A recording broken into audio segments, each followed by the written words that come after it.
Hi, and welcome to another exciting episode of the Andre The Beast Crayton Show. Today, we're going to journey into a young lady's journey of pain, perseverance, and overcoming, and how she channeled all of that into this beautiful creation that we're going to talk about in a few seconds. Please welcome Richelle Peterson from Lafayette, Indiana, to the show. Welcome to the show, baby girl. Hey, how are ya? Great. The Beast Crayton.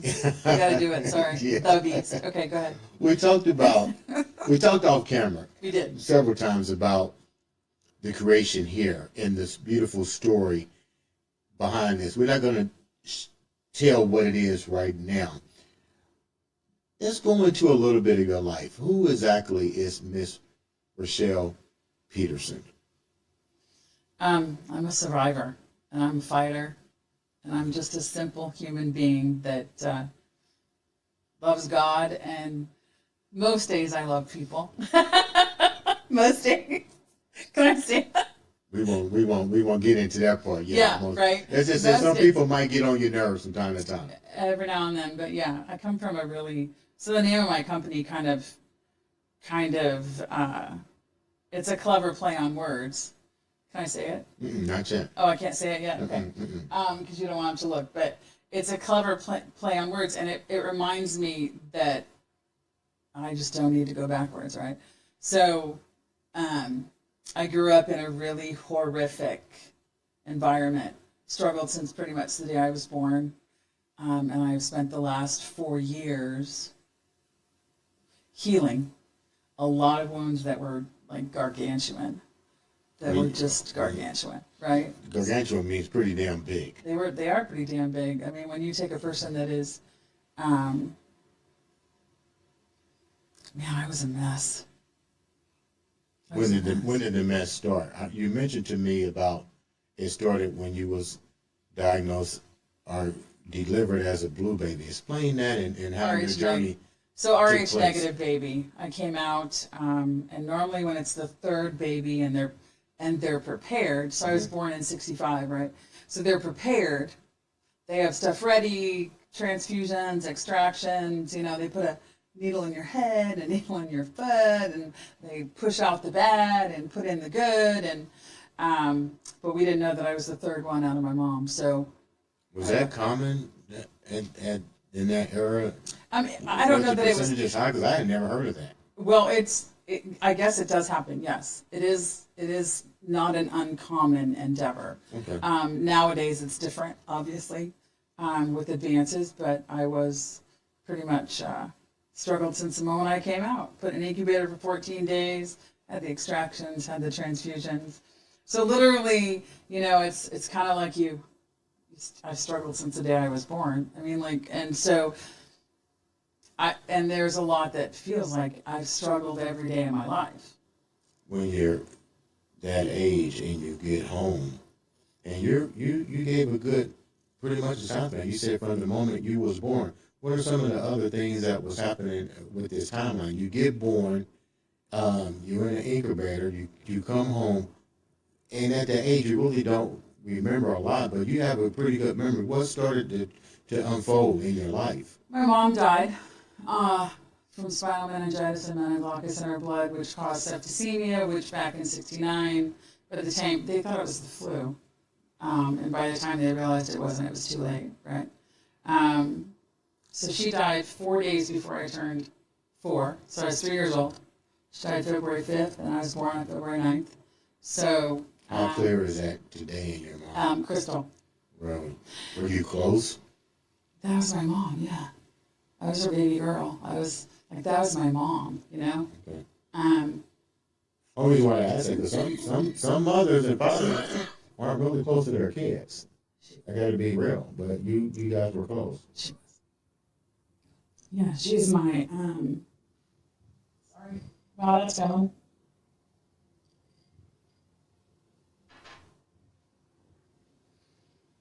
My therapist, yes, I have one of those, right? Said to me that because of the light and the unconditional love that my mom and her side of the family gave me, the first basically 4 years of my life is the only reason I didn't turn into a serial killer. That's key, because a lot of people don't understand. There's a reason they call that the formative years of a child's life. Right. The So there's a person that holds that child should feel unconditional love. right. It all changed when your mom died, and your father now. Let me go back. Okay. What was the relationship between your mom and your dad before Not she great. passed? I mean, if they had stayed married, I was told that they probably would have got a divorce, and we would have gone with her. Which, if that had happened, my life would be completely different, I'm sure. But God has a plan, Right. right? We don't see it. We don't know what it is. We always ask why. Why, right? But he's got a plan, and the crazy part about that is that you don't know who that plan includes. Yeah, that's the tripped out part. And it could be a child. It can be a loved one. It could be somebody you don't know but comes back into your life. Yeah, like when I sat. Have you heard of Earl Grant? Mm-hmm. I sat on his lap. Really? He held me when I was a baby.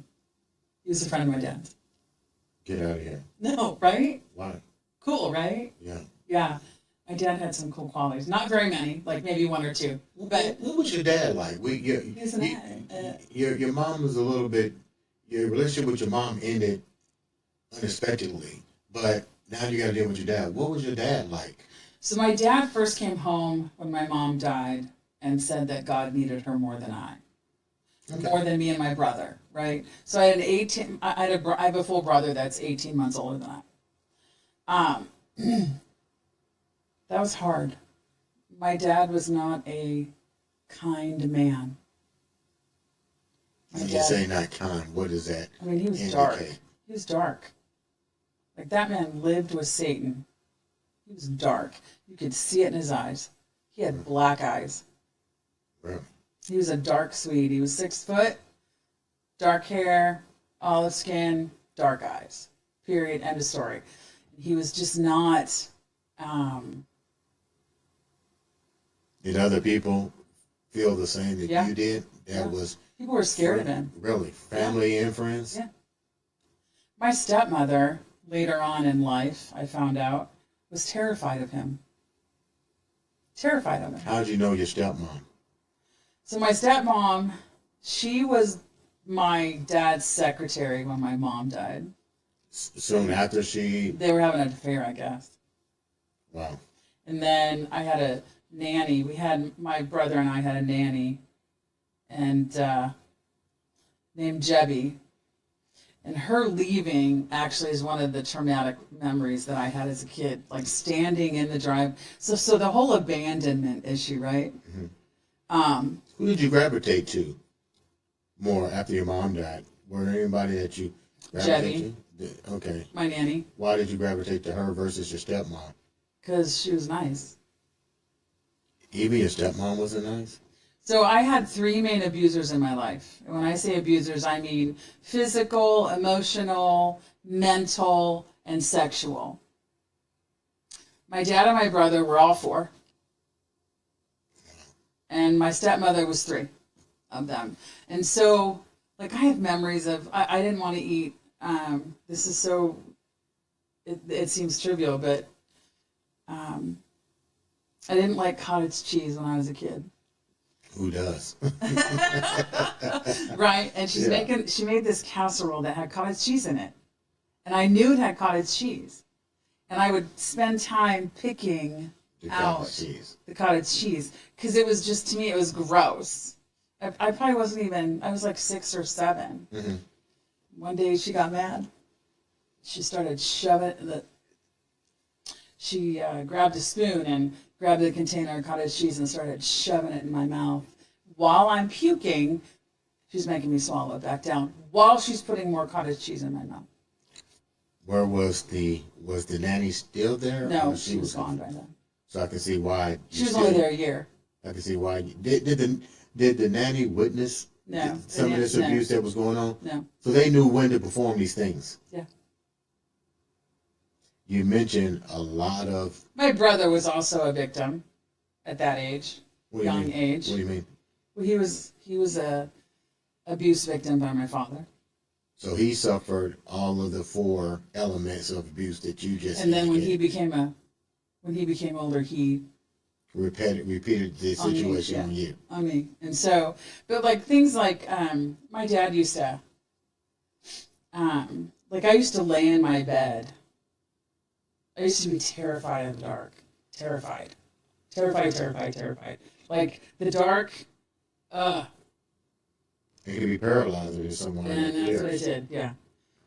But I also remember laying in my bed when I was very young, probably like 5, 6, something like that, praying that he wouldn't come in my room, and my dad. And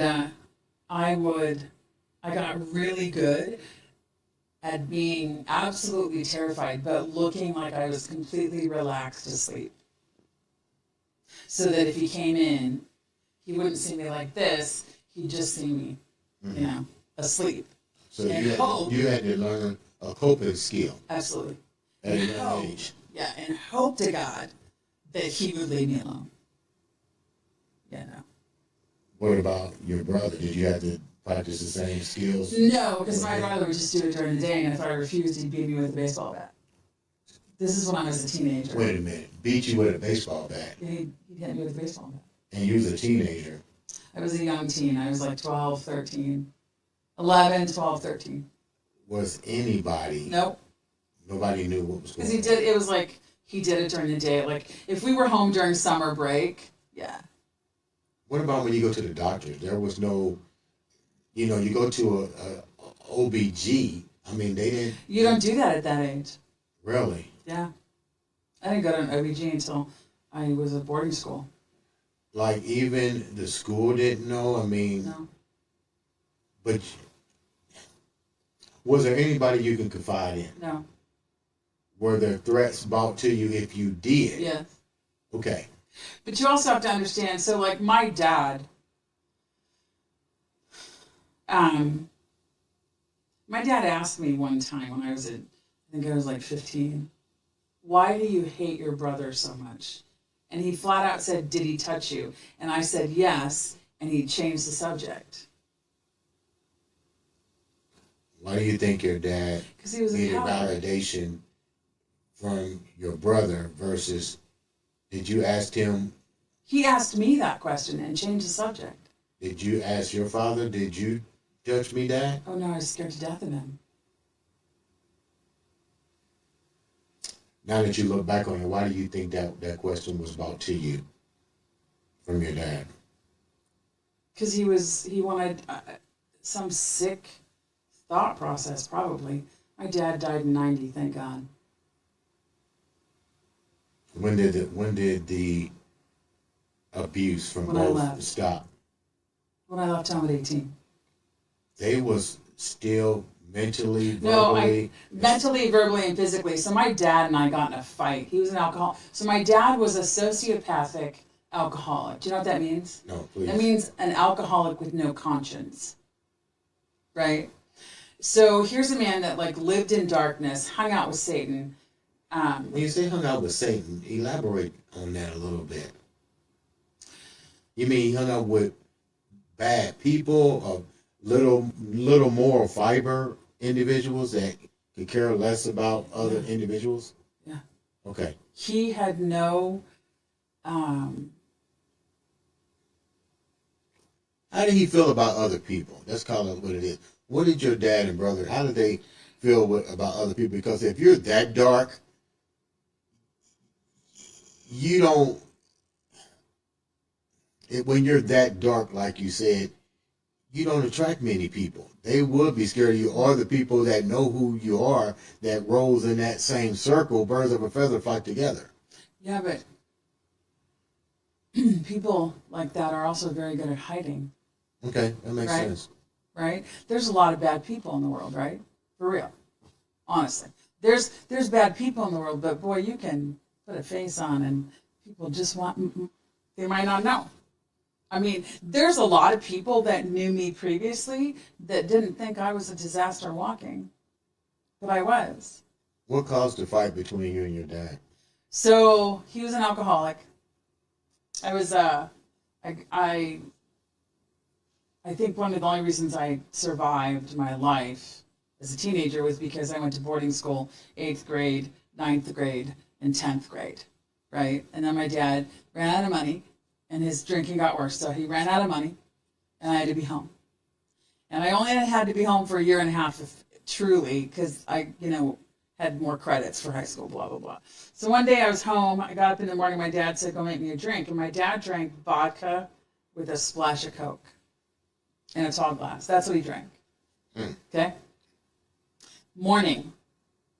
Some people drink coffee for morning. No, he drank vodka with splash Coke. So he said to me, go make me a drink. I don't know why, I can't tell you what, but I do know that something clicked. You snapped. I did, and inside.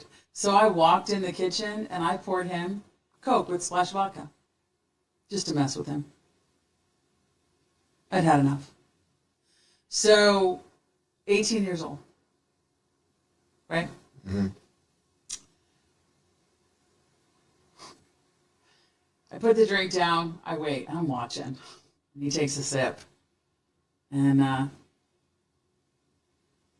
he looks at me and he said, I said, make me and he used profanity, a drink. So I got up and I dumped some of the Coke out and I put more vodka in it, but I didn't do what I was supposed to do.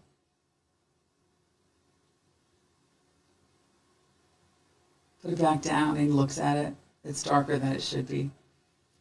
He says, what the is wrong with you?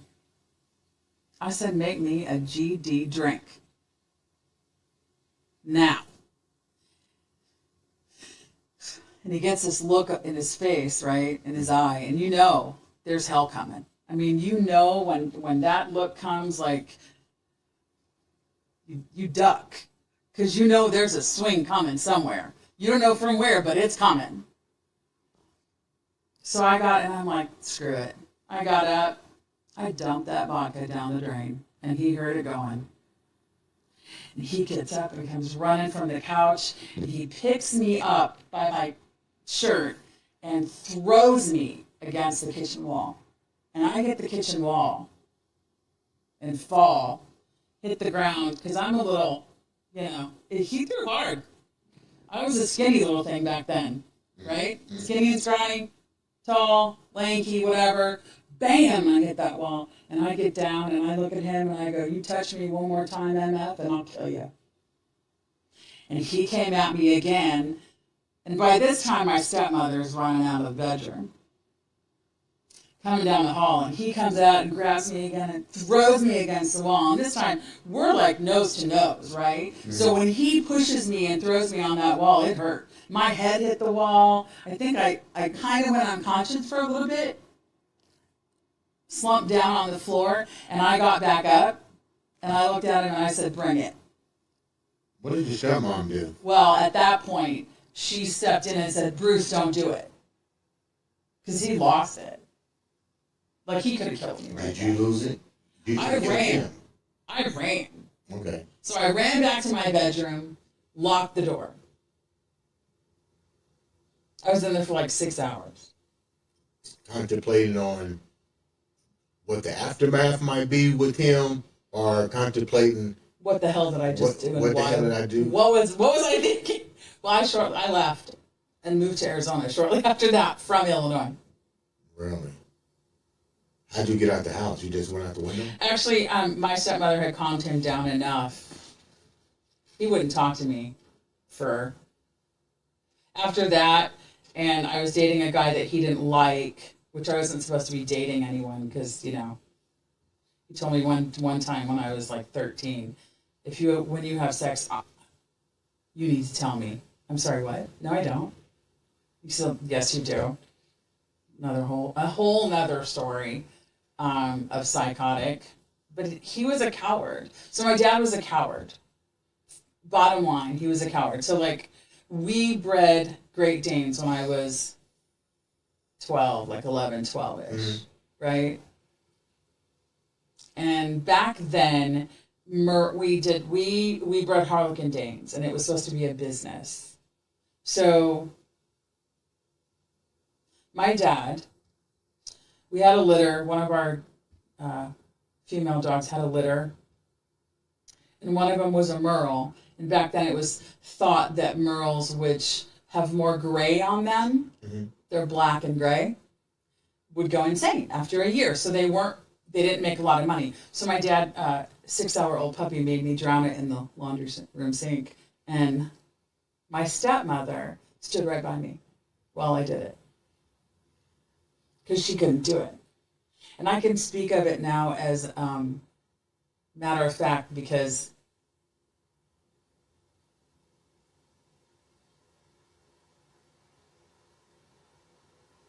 That's some fucked up shit, you know that. maybe I can't speak of it like matter of fact, but it is fucked up shit.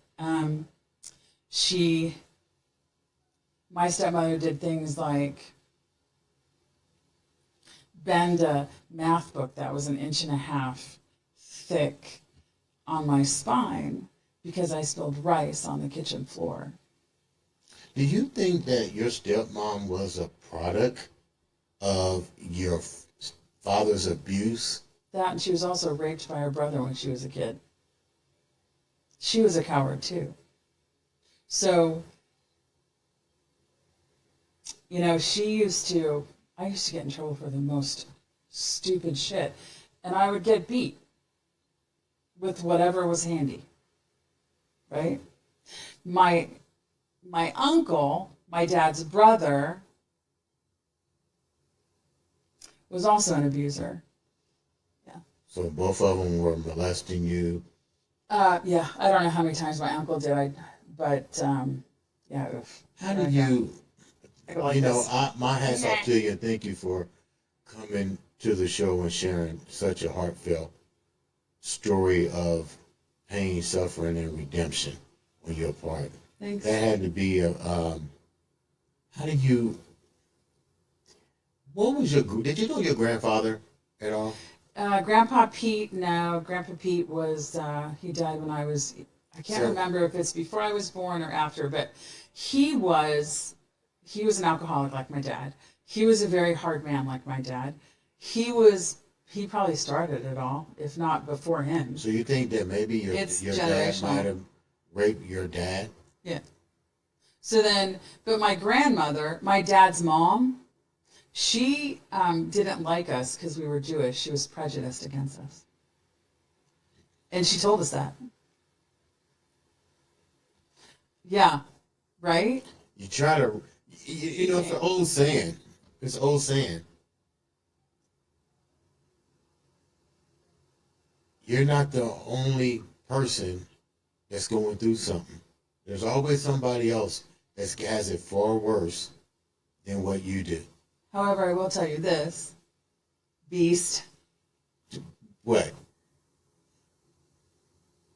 My worst day, guarantee you, is somebody else's best.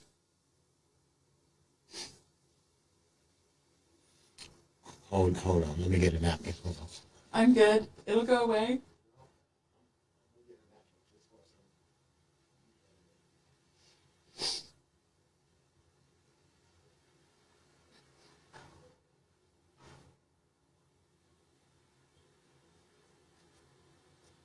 These are soft.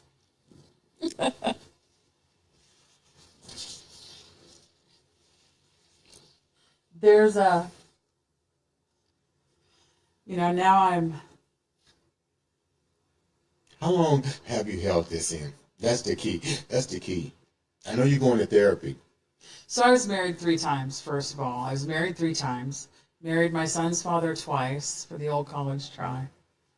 I didn't know how to have a relation. I didn't know. I was just getting ready to ask you that. Did you find yourself? I hear this from most individuals, more so women. They marry guys that's almost like their father. No, none of them were. But you just didn't know how to give love to the I relationship. did not know what a healthy relationship. So I was never taught emotional literacy as a child, Okay. right? Because I mean, first of all, there was no emotional stability. There wasn't anything that was good emotion. You know, the first time I ever heard that statement was from Joey Badass, the rapper that plays in the 50 Cent series. And I listened to him on a podcast, and he said, I never had emotional Literacy. And I had to literally look that up because I was like, wow, what is that? And it surprised me the number of individuals who, when they begin to dig deep in their traumas, that's one of the key elements that even myself probably suffered from at one point. Yep. Well, and there's a lot of things that go with abuse survivors, right? Mm-hmm. So when you are abused as a child, your body emotionally stops. Right. You try and be like all that in a bag of chips, but you ain't poop, right? You don't know how to be an adult. So here's this adult with child emotions, right, trying to marry, be healthy, have healthy relationships, raise children. And blend into society, what society considers the norm. Right. And so my son, God love him, he struggles with some stuff that he's trying to get worked out, right? I did the best I could, but I know that wasn't enough because I didn't have the emotional literacy to be an adult. I wasn't emotionally I wasn't an adult. So what's really weird, so 4 years ago, I was raped on a date. And so wait a minute. 4 years ago. 4 years ago. How did you what happened on that date?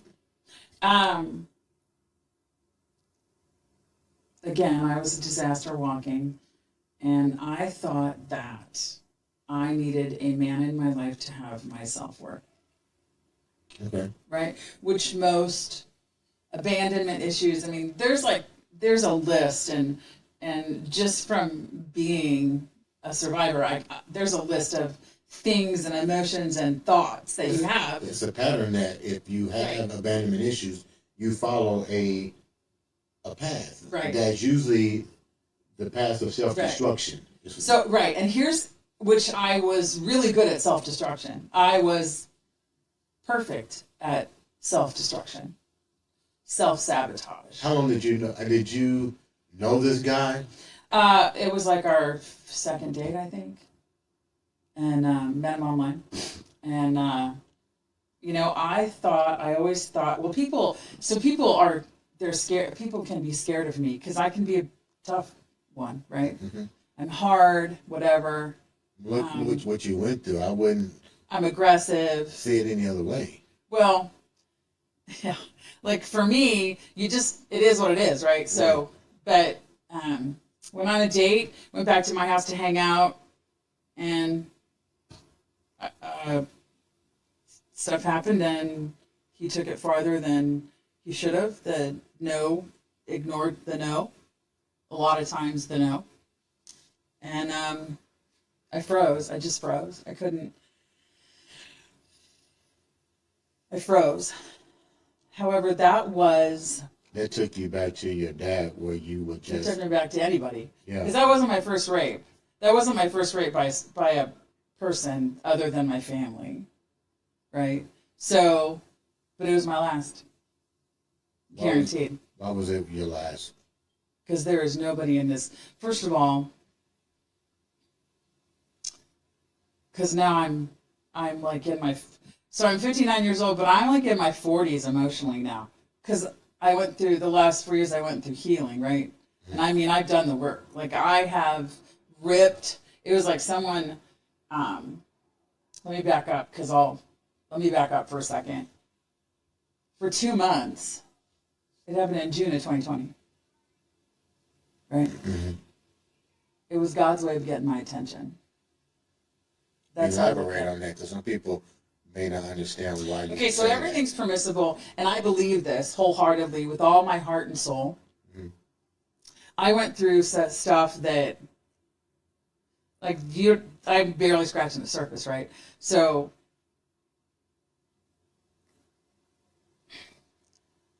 everybody has a choice, good or bad, Mm-hmm. right or wrong, black or white. You have a choice. At the end of the day, God gives us the will to make a choice. So whatever choice you choose, good or bad, there is a ripple effect, consequence. It's a bad choice. So my dad, being the idiot that he was and the ass that he was and the dark person that he was, made a choice. And me being his child suffered for it. Right? Mm-hmm. God was there. He gave him permission to make that choice. He gave the guy that, and now I don't even remember his name. Thank God. And I think that's okay, honestly. Yeah, I think that is good. Karma's a bitch, though, because he hit a deer on the way home and wrecked his new truck. Bam, totaled it. Anyway, moving on. Did he die? No. Okay. No. But he made a choice, and I was the consequence of it. Right? So everything that happens is permissible by God. We as humans are like, why? Well, God wouldn't do that. God didn't do that. God gave humans the will. So that's why they call it free will. But free will also comes with consequences and a ripple effect. Yes, it does. And people don't think about that, right? So I went down a serious rabbit hole of darkness again. For about 2 months. I completely checked out of my business, my life, everything. I just checked out. You mean you went in a deep state of depression? Like, what do you mean when you say checked out? Suicidal? I got there, yeah. I got suicidal. God, so when I say checked out, when I go into darkness, you go back into places that... I got you. You shouldn't go, but you go there. Yeah. And it's hard to figure out how to get back out. Yeah, you're stuck in that room of hell. I call it hell. It's hell, right? So all you see, nothing you see is good. That's when Satan starts talking to you. Let me ask you a question. You got a brother and you got sisters? Nope, I got a full brother and a half brother. That's all I got.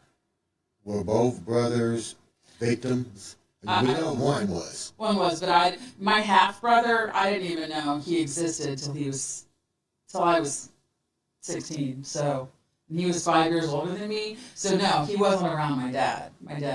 When these unfortunate rapes happened, did you notify authorities? The first time I did, and I got nowhere. They asked me, and they wanted to put it on me.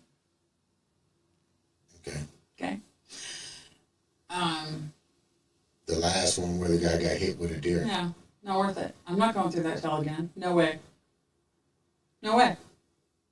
So, which didn't help matters, right? Right. Doesn't help matters. So, August of 2020, beginning of August, I had, it was time. It's time to go. That's what I told myself. It's time to go. Time to check out. Go.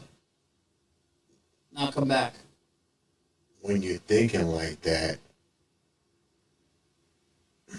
There's one thought that kept me alive. what was that? Your kid? My son. Your son? Yep.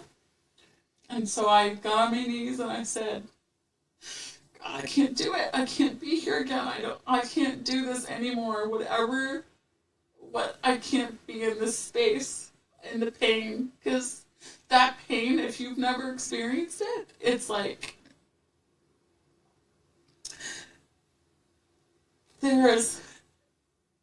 I've never had shingles, but I know what people tell me. I've had shingles. It is a bitch. Every cell in your Every body cell in your body hurts. And you can't make it go away. No matter what you do, it can't it doesn't stop hurting. Right? I slept the whole entire time. You can't sleep in this one. I had shingles. Yeah. Because that was the only way I can tolerate it. Okay. So I was like, what do I do? Yeah. Because it hurt so bad that Right. I said, so I get what you're saying. The only place I can go was the dark, was sleep. Sleep. Yeah, because that gets rid of whatever's real. Right. Right? Right. Now it's not real anymore because I'm sleeping. Right. So I don't have to feel. I don't have to think. Now go ahead though and throw in nightmares and like spiritual warfare and shit going on in your head. That's fucked up. And then you can't even, like, you wake up and you're like, Paralyzed. yeah. Because you got so much fear, right? But you still got to function in real world because you got a business to run, right? You gotta still be normal, right? So, How much of this did your son know about his mom and what you went through? he doesn't know all of it. You shared with him what he needed to know. He knows I had a bad childhood, and he might know some things, but he doesn't know that, he doesn't know about my uncle. He doesn't know about, What scares you about raising your son now, knowing that this appears to be generational? well, it's not, so I stopped it. How? I didn't abuse him. Okay, I got you. He was not abused sexually. He was not abused physically. I probably, and I'm going to say that I was probably emotionally and mentally somewhat abusive. That's probably the first time I've ever said that. What do you mean? Give me an example when you say that, because I don't want people to take it out of context that you was like, I made him eat hot dogs when he didn't want to eat hot dogs. okay. Now that's really going back to the cottage cheese. Yeah. Being forced down your throat by your stepmom. I never told him he was less than, though. Never. There's one thing that I will tell you without a doubt. He never questioned if I loved him. He never questioned if I was there. He never questioned the amount of love and care I had for him. What he questioned was work over him, men over him, in that way. You got, before we wrap up, there's a few more questions I want to throw. You're going to go long, aren't you?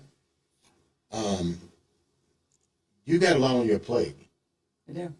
And you said some profound things that I guess people really, if they were paying attention to what you were saying, they would get your journey and where the art of healing comes in. Not going to therapy, yeah, that's part of it, but it really goes beyond that, because we can talk to a therapist all day long. We still got to do the internal. We still have to do the ones that go back. You still got to rip open your chest, get the bear claws, run them down and reopen every wound that ever happened in your body and clean it out and do the work and get rid of it.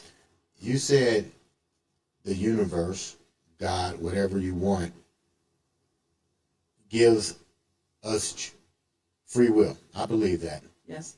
With that free will, this happened with your family. Yes. Also with free will, you hear people saying, God forgives, I don't. I do. I forgave my father. I don't like him. This is where there's a crisscross, I think, and a misunderstanding. Just because you forgive someone I mean, you forget. doesn't mean you gotta like them, and doesn't mean you gotta have a warm fuzzy, because I ain't got no warm fuzzies for any of those idiots that have done things that they shouldn't have done. So while I have no use for my father's memory at all, mind you, none, I forgive him, for he knew not what he did in a certain way. He did know that he did it. He knew he did them, but he didn't know what was driving it. I get you. My stepmother, I don't talk to her either. I believe she's dead now. I forgive her because, again, she didn't understand. She was terrified. I asked her one time, why didn't you rescue us? You were the adult. You were supposed to take us away. She was terrified of my father. I can't fault her for having fears that were absolutely true and real to her. Yeah. Right. And she didn't know how to do the work to get rid of it. She didn't have that courage. She didn't have that bravery like a lot of other people do, right? So my brother, he's asked to be back in my life, and I told him he lost that right when he had the opportunity to be a big brother and didn't. I forgive him. Again, he knew not what he did. What do you learn from all this? I know that's crazy to say, but you also stated that things, and I believe this, things happen for a reason. What did you take away from all this as you move forward with your life? So there's a lot of things in my life that were messed up. A lot of years that were messed up. However, and I don't say but, because but discounts what you say before it, right? Right. Heard that, right? Mm-hmm. So, however, when a therapist looks at you and says, it's a miracle you're not a serial killer, you think about that. I'm not. I love people. I'm human. And I made it. Like, I'm on the other side of hell, right? Mm-hmm. I'm on the other side of hell. I actually, for the first time, have a healthy relationship with a male person. Congratulations. Thank you. Whether it lasts or not, who knows? I don't care. Enjoy the ride. I'm just right. I'm just here to enjoy the ride. I have a beautiful granddaughter that I love, that I truly know how to love, and I have a mad love and respect for my son and my daughter-in-law. Okay. I think you just broke in the curse. You just broke in the curse. Yeah. And I have another grandchild on the way that I can't wait to meet and say, I'm grandma, right? I'm proud. I made it this far, dude. I'm alive. I'm healthy. I'm as healthy as a horse, if you will. I'm mentally healthier than I've ever been. It doesn't mean that I'm 100%, but I'm so much closer than I ever was. Mm-hmm. There are people that I have empathy for that I probably never would have had compassion and empathy for if I had not gone through what I've gone through. There is a book started called On the Other Side of Fear is Chocolate and God. Okay. It's a hard one. It's taken me a long time. It's been sitting on that back burner forever, but I actually started dictating the book. Let's talk about something even greater than that. Out of all of that pain, all of that trial and suffering, you created something even more delicious. Explain this. So this actually was a lot of the healing process was this company. I learned a lot as this company, it's called Richelle in a Handbasket, okay, which is a play off of Everything's Gone to Hell in a Handbasket, right? Right. So my previous life was hell. So I started this company. October will be 10 years. Congratulations. Thank you. It actually started, which I didn't realize, but God set it up to be a catalyst for my projection forward as a human being, right? Because I was a jerk. Like the first few years as a boss, I was a jerk. I'm just going to put it out there for everybody. And that came from, and I also didn't learn financial literacy because my dad was an ass, right? So I'm learning all of that stuff, which is hard. Mm-hmm. Life is hard, right? So the caramel corn that's in that basket is a puffed caramel corn. It looks delicious. It's called Addiction, and there's 14 different flavors. And the reason why it's called Addiction is because I went through addictions. Okay. You know, when you're a mess, you look for a way to numb the pain. Mm-hmm. Well, I was addicted to cocaine and I was addicted to sex. So that reminds me, I used to, in my smaller shop, there was one side that was the wall of addiction, and there was another one that was the wall of redemption, because that's what I was doing. I was trying to redeem myself, not only in God's eyes, but in humanity's eyes, in my mind, right? Which was tougher, man or God? God, Okay. for sure, Okay. because man doesn't give a shit. You want to know the God's honest truth as a society, right? So then, because it came about as a gift basket company, Mm-hmm. because nobody remembers as human beings how to give anymore. Like, they give based on what they like, or they give you a gift card. And here, I'm going to give you a gift card for your birthday, and I want you to do the work and go shopping. Like, if it's an experience, like a dinner out or something, that's one thing. But when someone gives you a gift card to go shopping, please, Yeah. you need to do the work. You need to be the one that goes and gets your wife, your friend, whatever. And then if you want to talk about corporate giving, I don't need another pen or another koozie. Dear God. Yeah, or a cup holder. Or a couple, right. Or a towel. Exactly. So Put some thought in it. we put thought in baskets. We do. We have generic baskets, all consumables. But because I'm a control freak, and I admit it, Okay. as wholeheartedly as I can be, I'm a control freak, and any entrepreneur is. Yeah. Period. It's your business. Yeah. And if it falls, It's on you. it's on you. Nobody else, just And you. the first thing people say is, I knew it wasn't going to. And You don't, yeah. as an entrepreneur, you don't want that. No. So I didn't like the chocolates in the area. So I decided, oh, well, I'm going to do my own.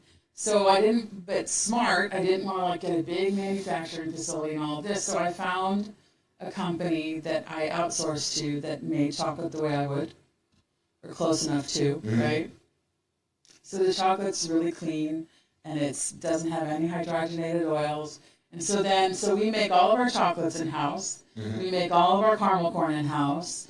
We make our brownies in-house. And you made, let me put this before we have to wrap up. And you made. And we make cheesecake. So when I expanded, I brought in desserts. We started making, before we did that, I brought in a company that makes amazing cheesecakes, and then they didn't want to do it anymore. And so, But you don't make just cheesecake. No, you we make other make other cakes. pastries Yeah, and all kinds of things. stuff. Yeah. If you look at our website, you'll see like chocolate cake and all kinds of stuff. How can the viewers reach out to you? So you can go to RichelleNahanBasket.com. We're on the website. You can look us up or give us a call. So I'm that person that wants to, like I told you, control freak. I got to touch, right? Touch. So we customize baskets based on your needs, actually based on the needs of the person that you're giving it to. So all of our corporate baskets are done that way. All of our gift baskets for individuals are done that way. You can come in and pick your stuff, or you can call us, tell us about them, what their interests are, what their colors are, whatever, and we'll do it that way. But you can reach us at 765-441-2626. But Richelle Hand Basket, you can click on that website. There's forms to get a hold of us. You can order online. And you guys ship anywhere. We ship all over actually, we have shipped to Turkey, we've shipped to India, we've shipped to Germany, we ship to Canada all the time. So we ship all over the world. Okay. But it's my baby. It's a beautiful story and a definitely beautiful journey. I want to once again thank you so much for taking the time out to come into the studio and share such a remarkable story. Sorry that it opened up a lot of... Don't apologize. Those need to be open when they... How things open is not my doing, that's God's. And you know, I'm comfortable enough in my space, in my head, and in my heart to know that if it's open, it's supposed to be, and it's all good. And I'll just work through whatever that work through looks like. So if it means that I cry for 20 minutes, or if it means I yell, or I hit something, a pillow, or I write, if there was anything that I could tell someone that has been through hell, right? Or has been, that is a survivor of abuse. And because I don't look at any of them as victims, right? If you got through it, you survived it. Like whether you've processed it or not, you still survived, right? So if I could tell anyone anything, it would be this. You are way stronger than you give yourself credit for. You can fight because you did it. So you can still fight. And you still have the courage and the bravery to open the wound and clean it out and do the work to be better. Because I promise you with every ounce of my being that on the other side of that fear and on the other side of that wound healing, there's peace, there's love, self-love, there's not self-sabotage, there's not anger, there's not rage, there's not fear, there's just calm. There's calm. It's amazing. Ladies and gentlemen, this has been another exciting episode of the Andre The Beast The Beast. Crayton The Beast. Show.